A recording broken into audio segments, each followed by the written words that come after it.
वेदों की शाखाओं का भेद है, अथर्ववेद की शाखा और पुराणों के लक्षण हैं। मार्कंडेय जी महाराज की तपस्या और उनको वर प्राप्ति है।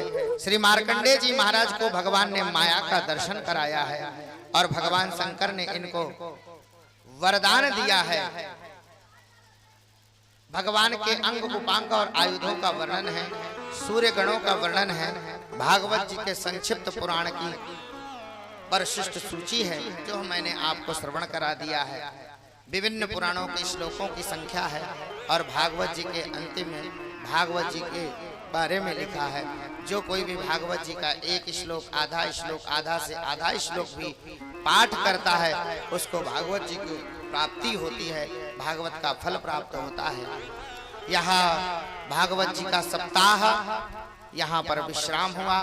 भगवत कृपा से, गंगा मैया और विंध्यवासिनी की कृपा करुणा से यह सत्र बहुत निर्विघ्न पूर्ण और खूब आनंद और उत्साह के साथ यह ज्ञान यज्ञ विश्राम की ओर है।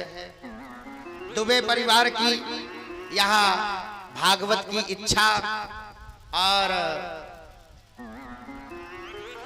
कपिल भैया जिनको हम सब पप्पू कहते हैं, उनका यह परिश्रम, उन्होंने अथक परिश्रम किया है। नहीं कौन वृंदावन जाकर के सब तो फोन से बुला लेते हैं व्यास जी को महाराज, लेकिन इन्होंने कहा नहीं नहीं महाराज जी, हम पहले आपके पास आएंगे, फिर उसके बाद हम घर जाएंगे, फिर यज्ञ की तैयारी करेंगे। तो इनकी व्यवस्था भी महाराज, दुबे परिवार की व्यवस्था भी खूब चकाचक है।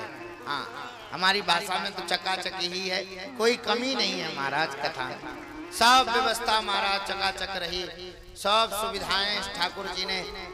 गांव में इतना दूर महाराज, शहर से कितना दूर है ये, कोई भी सामग्री लेने जाना पड़ता है, बड़ी सब्जी लेने जाने में भैया मिर्जापुर जाना पड़ेगा, और पानी भी लेने जाना पड़ता है तो विंध्याचल जाना पड़ता है इनको।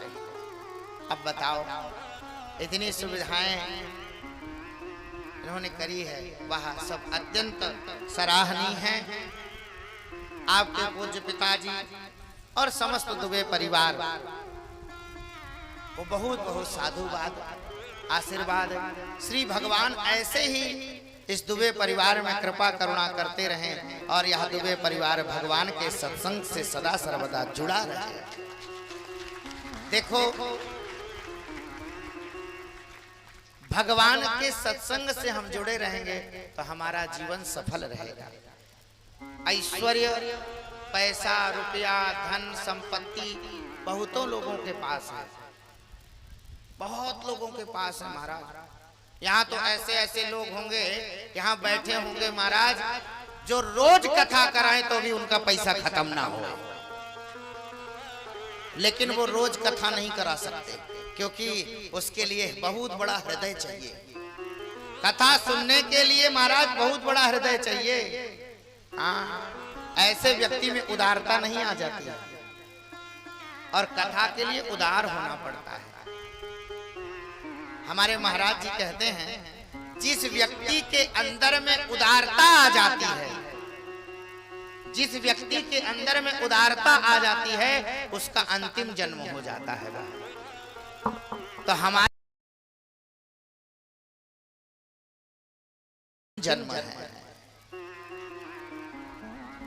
उदारता का आना बहुत मुश्किल है महाराज।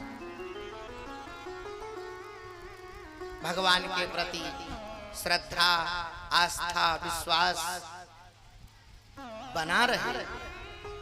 और यहाँ सच्ची बताएं, हमको कथा करके बिल्कुल ऐसा नहीं लगा कि हम किसी यजमान जी के घर आए हैं।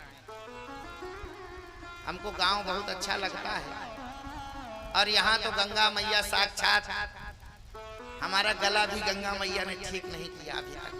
हाँ, अब गंगा जी में जाके डेढ़ घंटा हम नहाए और यहाँ की मिट्टी का तो फिर क्या कहना है।